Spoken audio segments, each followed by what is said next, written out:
যে আমরা জামায়াতে ইসলামী পাওয়ারে গেলে ইনশাল্লাহ আমরা ক্ষমতার মালিক হব না, আমরা হব মানব সেবার,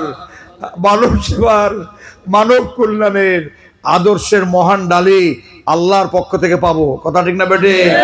তাহলে আমাদের রাজনীতি ক্ষমতার কেন্দ্রবিন্দু হবে না, আমাদের রাজনীতি হবে মানব সেবার এক অনুপম উজ্জ্বল দৃষ্টান্ত।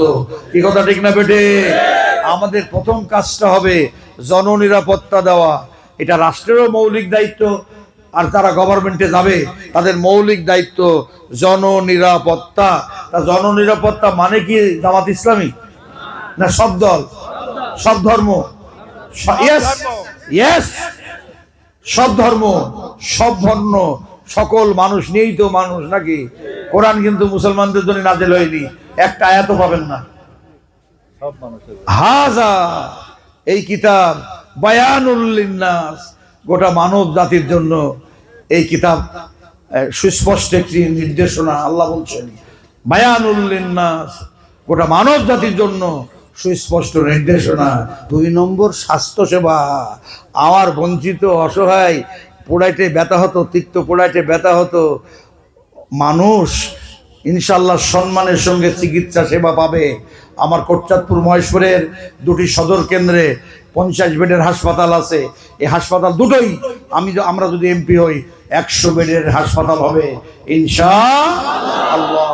ভৈরবাতে একটা নব প্রতিষ্ঠিতব্য একটি হাসপাতাল 25 বেডের, আমরা পাওয়ারে গেলে ওটা 50 হবে ইনশাআল্লাহ। আর ইউনিয়ন ওয়ার্ডে যে সমস্ত কমিউনিটি সেন্টার আছে বা কমিউনিটি ক্লিনিক আছে সেগুলোকে মান উন্নয়ন করে আমরা স্বাস্থ্য সেবা সুনিশ্চিত করব। আমরা গভর্নমেন্টে গেলে গভর্নমেন্টে তো স্বাস্থ্য সেবা তহবিল, তার সঙ্গে আমরা ব্যক্তিগত দলীয় তহবিল সংযোগ করে গরিবের বিনা চিকিৎসায় চিকিৎসা সেবা দেওয়ার প্রাণান্তকর চেষ্টা করা হবে ইনশাআল্লাহ। শিক্ষা ব্যবস্থাকে আমরা ঢেলে সাজাবো, বুঝেছেন তো? ওই তথাকথিত মানুষের তৈরি করা বস্তা পচা মদবাদের শিক্ষা ব্যবস্থা চলিবে না। আল্লাহ দিয়েছেন শিক্ষা ব্যবস্থা, ইকরা পড়ো, বিস্মে শুরু করো, রব্বিকাল্লাযী খলাক, ওই রবের নামে যিনি মানুষকে সৃষ্টি করেছেন। খলাকাল ইনসানা মিন আলাক, আলাক থেকে মানুষ তৈরি করেছেন। তাহলে আল্লাহ বলছেন যে পড়ো তোমার রবের নামে, তাহলে লেখাপড়া হবে রবের নামে। জামাত ইসলামী সর্বনা হেফাজত, এইখানে জাহেলিয়াতের সুদভিত্তিক, এইখানে জাহেলিয়াতের লেখাপড়া থাকবে, আর আমরা আঙুল চষবো, এইটা হতে পারে না। অন্যান্য ধর্মের জন্য সিলেবাস থাকবে, তারা তাদের ধর্ম লেখাপড়া করবে।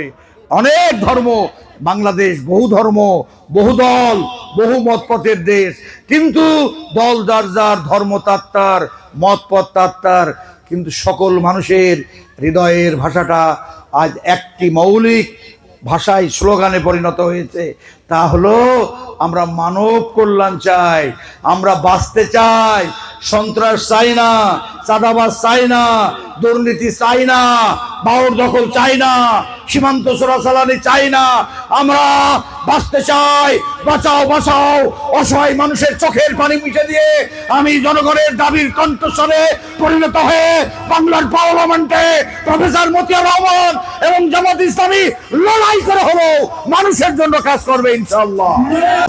এন্ড টেকনোলজিক্যাল এডুকেশনের কম্বাইনেশনের ফলে আমরা এমন এক শিক্ষা ব্যবস্থা, আলোকিত শিক্ষা ব্যবস্থা করব যে আমাদের তরুণ শিক্ষিত সম্প্রদায় তারা স্বনির্ভর কর্মমুখী ট্রেনিং সেন্টার গঠন করে তারা বেকারত্বের অভিশাপ থেকে বেঁচে যাবে ইনশাআল্লাহ। আমি যুব সম্প্রদায়কে, শিক্ষিত সম্প্রদায়কে বেকারত্বের অভিশাপ থেকে বাঁচাবো ইনশাআল্লাহ।